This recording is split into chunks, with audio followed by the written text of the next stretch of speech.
खुलुमबाय बे समाव भगतफ्रा दखरा दुलाराय बर' फरायसा आफादनि मावखुलियाव दिनै 2018 मायथाइनि दुलाराय बर' फरायसा आफादनि बाथि रोंगौसा सायख' आनजादाव नैथि मासि आवग्रिनो हानाय भगतफ्रा हालामनि इउएन एकाडेमि भगतफ्रानिफ्राय थाखो 9आव फरायनानै बे एग्जामावहाय नैथि मासि आवग्रिनो हानाय नितुराज दै बर' बिथांजों लोगोसे बिथांनि न'खरनि बिगोमा बिमा आरो बिफा नोंथांमोनखौ बरायग्रोबाय बे समाव दा बे समाव जोङो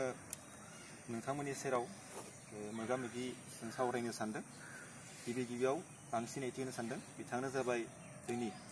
बाथि मिरु रोंगौथि सायख' आनजादाव थाखो 9आव फरायनानै एग्जामाव होनाय नैथि मासि आवग्रिनो हानाय नितुराज दै बर' बिथां आरो बिथांजों लोगोसे दंफायो बिथांनि बिमा लाहेश्वरी दैमारी बिथाङा जाबाय बिथांनि बिमा आरो बेजों लोगोसे दंबावो बिथांनि बिफा नरिराम बर' बिथांमोनखौ दखरा आफादनिफ्राय बरायग्रोनाय जाबाय दा बे समाव जोङो थोंजोङै फंबाय नितुराजनिसिम सोंनो सानदों दा नोंथाङा जे दुलाराय बर' फरायसा आफादनि मिरु रोंगौथि सायख' आनजादाव थाखो 9आव फरायनानै आनजादखौ होनानै नैथि मासियाव आवग्रिनो हाबाय नङा होमबा दा बेवहाय नोंथाङा 87% लानानै नैथि मासिखौ आवग्रिनो हादों दा बे नैथि मासि आवग्रिनो हानायाव नोंथांनि गोसोआव माबायदि साननाय फैदों गिबियावनो आं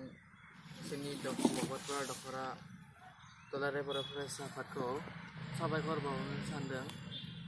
बिथांमोना आंखौ बे आनजादाव आंखौ जनो होनायनि थाखाय बे आनजादाव आंखौ बाहागो लानो हानायनि थाखाय दिनै आं बेवहाय बाथि मिरु रोंगौथि सायख' आनजादाव नैथि मासिखौ आवग्रिनो हादोंब्लाबो आं एसेबां गोजोननायखौ मोननो हायाखै मानोना आंहा बे टारगेट नङामोन आं सेथि मासिखौसो आवग्रिनो आंहा आसा दंमोन थेवब्लाबो जा आसाम नाङैनो आं नैथि मासिखौ आवग्रिनो हादों बेखिनियावनो आं गोजोननायखौ लानानै नेक्स्ट फैगोन बोसोराव आङो सेथि मासि जाहाथे नोंथांनि जा फैगोन बोसोरनि थाखो 10नि रोंगौथि सायख' आनजादाव नोंथाङा भगतफ्रा हालामनि मुंखौ आरोबाव गोजौ थाखोआव लांनो हाथों बे समाव जों मख'नांगोन मिरु रोंगौथि सायख' आनजादनि जा गिबि खेब 2014 मायथाइयाव जादोंमोन बेयाव जों भगतफ्रा हालामनिफ्राय कनकन बर' बिथाङा सेथि मासिखौ थाखो 9आव आवग्रिनो हादोंमोन बेजों लोगोसे 2015 मायथाइयावबो बे भगतफ्रा हालामनिफ्राय कनकन बर' बिथाङा थाखो 10आव टेलेन्ट सार्च बै नैथि मिरु रोंगौथि सायख' आनजादाव फिन खेबसेबाव सेथि मासिखौ थाखो 10आव आवग्रिनो हादोंमोन आरो बिथांमोना इउएन एकाडेमि भगतपारायाव फरायनाय आरो बिथां नितुराज दैमारी बिथां बर'आबो इउएन एकाडेमि भगतपारायावनो फरायदों थाखो 9 फरायगासिनो दङ फंबायनिसिम मोनसे सोंलुबाव बे आनजादनि थाखाय नोंथाङा माबायदि साखाफारा जादोंमोन जेनेबा मा थाखोनि नोङो सुलाद लादोंमोन बा बबेखौ नोङो बायदिसिना कुइसनफोरखौ माबायदि प्रिपेयार खालामदोंमोन बेखौ एसे फोरमायना होबा मोजां जागोन गिबियावनो आङो बुंनो थाङोब्ला बे आनजादनि थाखाय प्रिपेयार जानायखौ बुंनो थाङोब्ला आं फरायसालियाव जाखिनि फोरोङो सारफोरा जाखिनि फोरोङो बेखौनो आं गोसो होनानै सोलोंदोंमोन लोगोसे सारफोरा बे जा लेसनखौ गाबोन लागोन बा समफोर लागोन बे लेसनखौ आं दिनैनो गासैखौबो नायजोबना लायोमोन बेनिफ्राय जाखिनि बेखौनो खनले फरायनानै बेयाव माबाफोर हायाबा आं सारनाव थांनानै उनखालि क्लास लानायाव सोलोङोमोन आरो मेथ्सफोरखौ आं सानफ्रोमबो हराव ओंखाम जानायनि उनाव खालामोमोन आरो साइन्सफोरखौ आङो थाखो 7निफ्रायनो आं गासैखौबो मोजाङै नायोमोन थाखो 7, 8, 9 आं गासैखौबो मोजाङै नायदोंमोन बे फरायसालिनि बे आनजादनि थाखायनो आं बे गासैबो बिजाबनिखौ कुइसन एन्सारफोरखौ आं मोजाङै नायदोंमोन आं जिज्ञासानाय मोनसे निउस पेपार दङ सानफ्रोमबो बिस्थिबाराव ओंखारो सप्तायाव सानसे ओंखारो बेखौ आं बेयाव माखासे प्रिप'जिसन प्रेसिसन इडियम्स ओंखारो बेफोरखौ आं नायनानै लायोमोन बायदिसिना बेवहाय एसेबो थायो बेनिफ्राय लेटार राइटिं थायो बेफोरखौ नायनानै आं लायोमोन दा नोंथां फंबायनिफ्राय जोङो मोनथाम बिथिंखौ जों नोजोर होनांसिगोन नोंथाङा थाखोआव जायखौ गाबोन फोरोंगोन बा समफोर फोरोंगोन बेखौ दिनैनि सिगाङाव फरायनानै क्लियार खालामोमोन नङा होमबा आरो बेनिफ्राय नैथियाव जाबाय नोंथाङा मेथ्सखौ नों सानफ्रोमबो प्रेक्टिकेल खालामबाय थायोमोन प्रेक्टिस खालामबाय थायोमोन न'आव आरो बेनिफ्राय इंराजिनि थाखाय नोंथाङा जिज्ञासा होननाय गांसे रादाय बिलाइ सप्ता मोनसे ओंखारनाय दि आसाम ट्रिबिउन बेखौबो बिथाङा बे आनजादनि थाखाय साखाफारा खालामनो लादोंमोन आरो बायदिसिना जिके गिजाफोरखौ आं नायदोंमोन जिकेफोरखौबो कारेन्ट एफेयार्सफोरखौ आं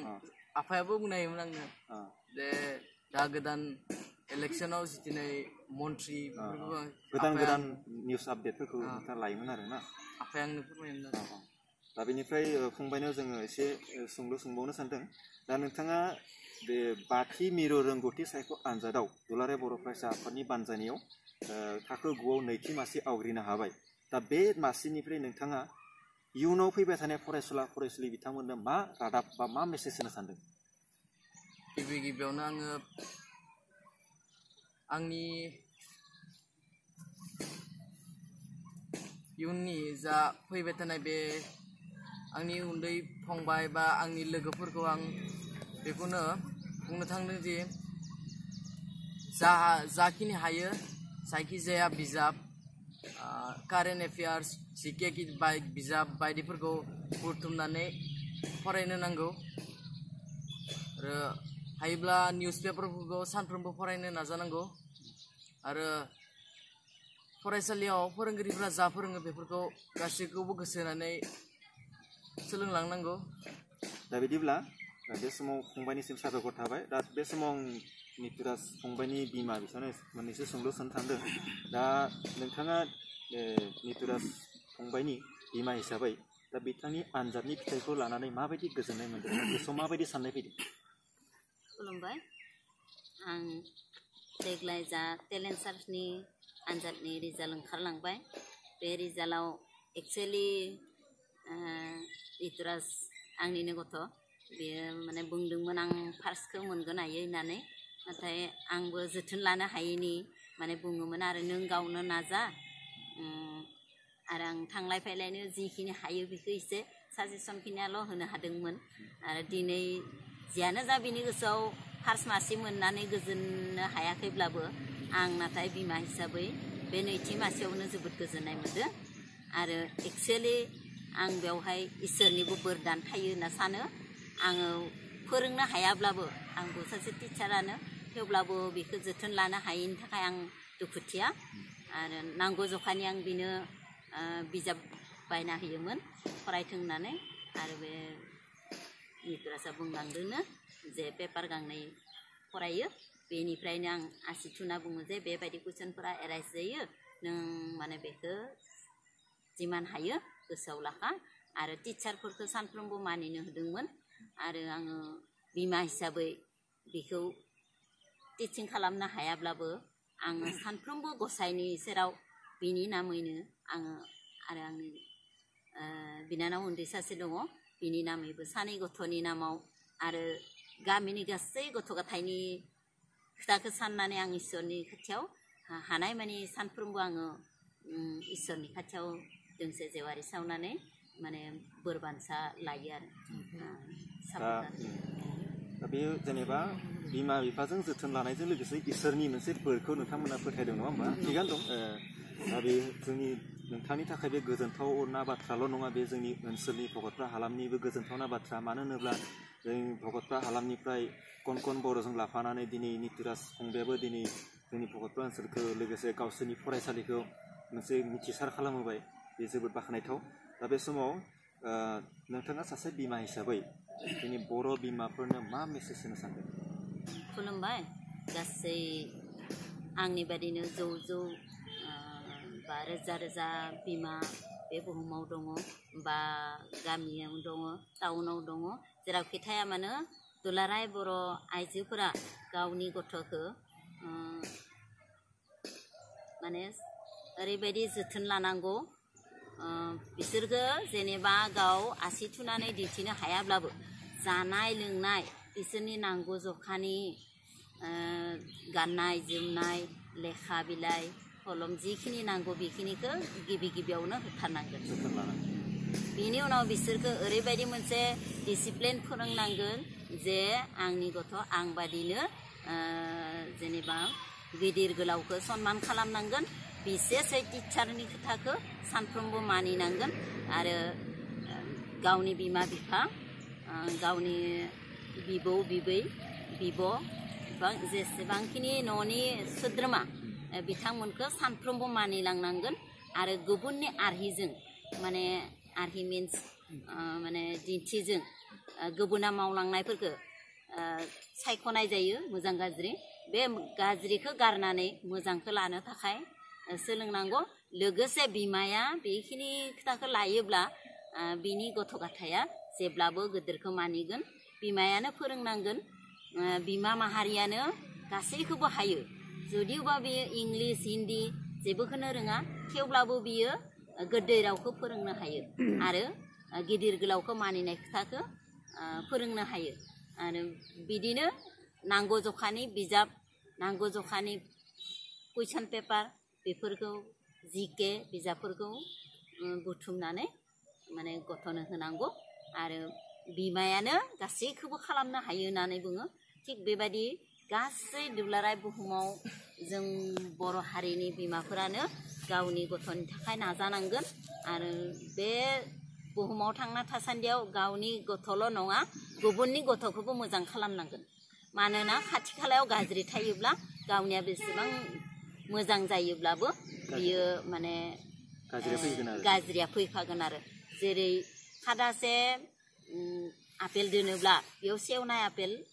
मोजां आपेल खादासे दोनोब्ला सेवनाय आपेल थाइसे दोनोब्ला बियो लासै लासै जेरै सेवलाङो थिग बेबायदि सेवलांगोन बिनि थाखाय जों सेवनायनिफ्राय जों माब्रै माने बेखौ मोजां खालामना लाखिनो हागोन थिग जोंनि गथ'फोरखौ उन्दै गथ'फोरखौ बा गावनि आथिखालावथ' आरो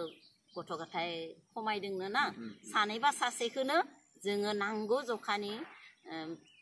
प्रिपारेसनखौ माने बिमायानो होथारनांगोन आरो बेवहाय बिफानिबो माने अरिहना थानांगोन माने बिफाया थाखा फैसानिथिं थांनांगोन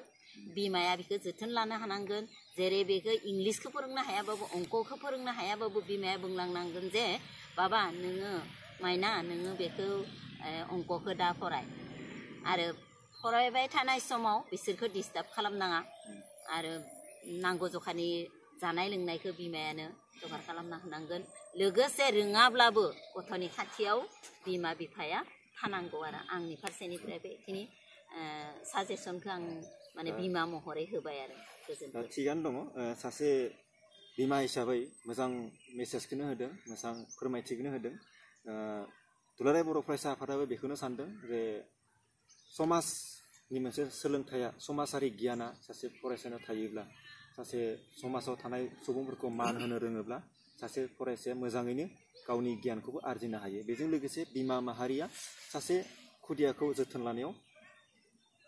मोजाङै जोथोन लायोब्ला बे दावगालांनो हायो बेखौ बिथांनि खुगानिफ्राय जों खोनानो मोनबाय दा बे समाव फंबायनि बिफानिसिम जों थांनो सानदों दा नोंथाङा नितुराजनि बिफा हिसाबै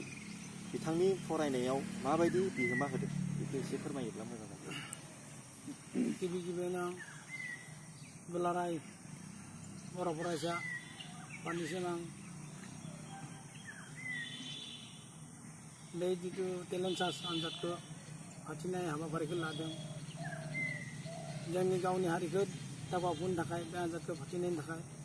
आं बय दुलाराय बर' फरायसा आफादनिसिम आंनिफ्राय साबायखर बावनाय जाबाय आं दिनै गथ'नि बिफा हिसाबै बेखौनो बुंनो थांदों आं गथ'खौ फरायसालियाव दैथायहरो फरायनायनि समाव फरायनाय समावबो आं बेखौ नोजोर होयो आरो लोगोसे फरायसालियाव थांनानै फरायसालियाव आंनि गथ'आ थांदोंना थाङाखै बेखौबो आं फरायसालिसिम थांनानै खबर लायोमोन आरो माबा लायोमोन आरो सुलाद लायो क्लासाव दंना गैया क्लासाव नोजोर मा गोसो होना होआ होनाबो आं जितु क्लास जितु साबजेक्ट फोरोंनाय गावबा गावनि टिचार इंलिसनि बा इंलिसखौ सोङो एमएल सोङो मेथमेटिक्स साइन्सखौ सोङो आरो सोंनानै आं लायोमोन आरो बेनिफ्राय गासिबो फोरोंगिरि बुङो जे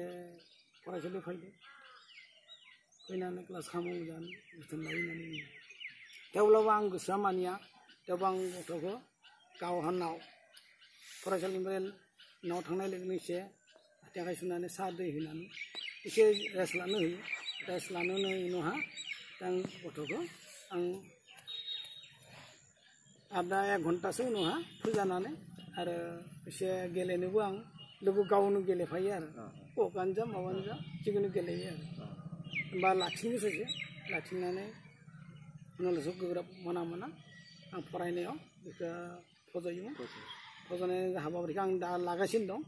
दायो क्लास 9 बे हिसाबै आं माने क्लास 9 दा 10 बेफोरबो आं नोजोरखौ माबाखौ लानो सानदों आंनि गथ'नि जे मोजां रिजाल्ट जाथों आरो आं मा बेनि जेसेबां फरायनायनि समाव आं बायदिसिना कुइसनखौबो आंबो माने नायजोबहैयो फोरोंगिरिया हरनाय कुइसननि एन्सारखौ आं गावहाय कुइसनखौ लानानै आं कुइसनखौ लिरनानै बिथांनि गथ'खौ बे कुइसनखौ आं लिरनानै होयो बा आंनो बहि मोनसेयाव कुइसन नायाबानो लिरना हो होननानै आं बेफोरखौ लायबाय थायो आरो बायदिसिना आं मा जिके बिनि सोंलुफोरखौ आं एक्सट्रायै माने मोनसे नोट खालामना लायो सोङो आरो बिनि कुइसनखौ बिनि गोसोआव दंना गैया बेफोरखौ आं सल्भ लायो आरो बिनि फिननायखौ लाफैयो आरो उन्दुनाय समावबो आं गथ'खौ फरायनाय समाव गथ'खौ आं फरायनो होयो बे फरायनाय समावलागि आं न'हा कुनु टिभि दावराव दावसिनि बाहागोखौ आं नाव लाबोनो होआ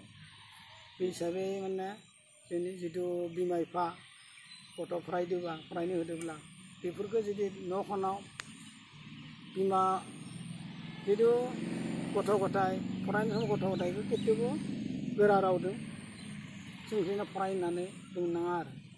बे हिसाबै आं बय बिमा बिफाखौ माने बेखौनो खावलायो जे गथ'आ फरायनाय समाव कुनु गोरा रावदों फरायनानै बुंनाङा होननानै सानो बे समाव बिफानि खुगानिफ्राय जोङो खोनानो मोनबाय बिथाङा गथ'आ फरायसालियाव थाङो ना थाङा बेखौबो फोरोंगिरिनियाव सुलाद लाहैयो लोगोसे गथ'जों लोगो बायदि